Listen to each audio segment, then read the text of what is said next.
Welcome once again in the online psychology classes. Hope you are hale and hearty staying at home. We are in chapter Therapeutic Approaches and the topic is Humanistic Existential Therapy and the subtopic is Client-Centered Therapy. There are different therapies we will study further like Gestalt therapy and many more. And today we will study client-centered therapy. Let's see what is this. Client-centered therapy. इस चिकित्सा को Carl Rogers ने 1940 ईस्वी में प्रस्तुत किया, पेश किया. This therapy was developed and presented by Carl Rogers in 1940. इसे व्यक्ति केंद्रित चिकित्सा पर्सन सेंटर थेरेपी या अनिर्देशित चिकित्सा नॉन डायरेक्टिव थेरेपी भी कहते हैं. It is also known as client centre therapy और पर्सन सेंटर थेरेपी और नॉन डायरेक्टिव थेरेपी. इस तकनीक की यह विशेषता है कि इस उपचार से रोगी में सुधार होता है, उसका श्रेय रोगी को ही दिया जाता है. The main characteristics of this therapy is the improvement which exist in the client. All the credit goes to the client himself. इस तकनीक का प्रयोग उन्हीं रोगियों में किया जाता है जिनकी समस्याएं समान स्तर की होती हैं. दिस थेरेपी और technique is used in those client whose condition is in normal level और जिनका बौद्धिक स्तर ऊंचा होता है. This therapy is applied in those client whose condition is normal and intellectual level is high. इसमें मनोचिकित्सक का काम सिर्फ अपने कौशल द्वारा ऐसा माहौल तैयार करना, ऐसा वातावरण तैयार करना जिससे रोगी खुद अपने कॉन्फ्लिक्ट्स को दूर करके असामान्य व्यवहार को मॉडिफाई कर सामान्य व्यक्ति का व्यवहार विकसित कर ले.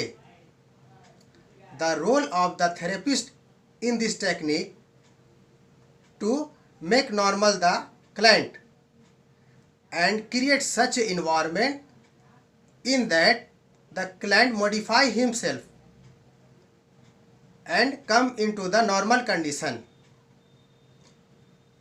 The therapist only encourage the client. Techniques of client centre therapy.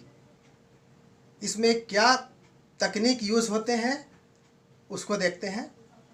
Number 1, रोगी का बौद्धिक स्तर ऊंचा और उसकी समस्याएं समान स्तर का होने के कारण रोगी खुद अपनी समस्या का हल कर पाने में चिकित्सक के पास आता है.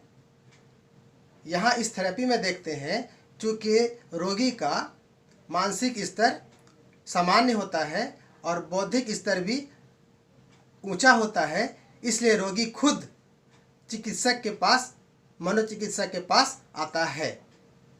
Here we see in the client center therapy, since the client is in normal condition and intellectual level is high, so the client himself come to the therapist. Number 2, मनोचिकित्सक रोगी को प्रोत्साहित करते हुए इस प्रकार का माहौल पेश करता है, इस प्रकार का वातावरण प्रस्तुत करता है कि रोगी अपनी समस्याओं को बिना झिझक के खुलकर बताने लगता है. In this process or technique, the therapist creates such an environment In that, the client himself describe all the problems in front of the psychotherapist. Number 3, मनोचिकित्सक अपने अनुभवों को रोगी पर थोपता नहीं है. In this technique, the therapist does not insist the client or does not pressurize the client. रोगी मनोचिकित्सक से अपनी समस्याओं और उसके सुधार के लिए उसके द्वारा अब तक की गई कोशिशों को विचार विमर्श करता है. The client discuss all the techniques, the process which have been used for the therapist, discuss all the topics, और रोगी को मनोचिकित्सक इसमें सफलता के लिए प्रोत्साहित करता है. And in this, the therapist encourage the client, और विश्वास दिलाता है कि उसके द्वारा अपनाई गई योजना सही है. And take him in the confidence to the client that whatever technique or process have been applied is successful or right. इससे रोगी को काफ़ी मानसिक शांति मिलती है. In this technique, the client got a lot of mental peace.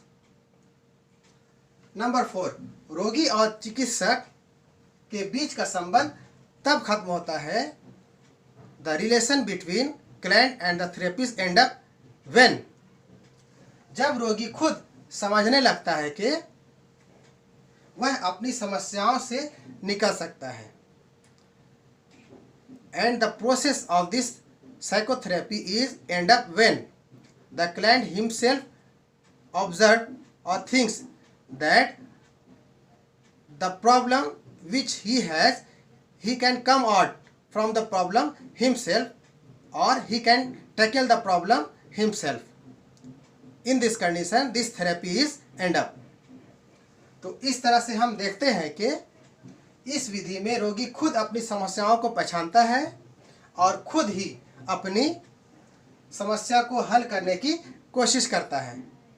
So here in this client centered therapy, we see that the client himself recognize the problem and tries to come out the difficulties or problem.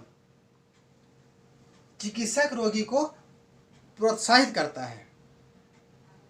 The therapist only encourages the client. So we have seen here in the client centered therapy, the main role is to encourage the client by the therapist, and he understood the problem, he understand the problem and try to come out and end up the session. So we have seen here all the credits goes to the client. Hope you have understood this topic very well. Keep continue watching my next videos also. Have a nice day. Thank you.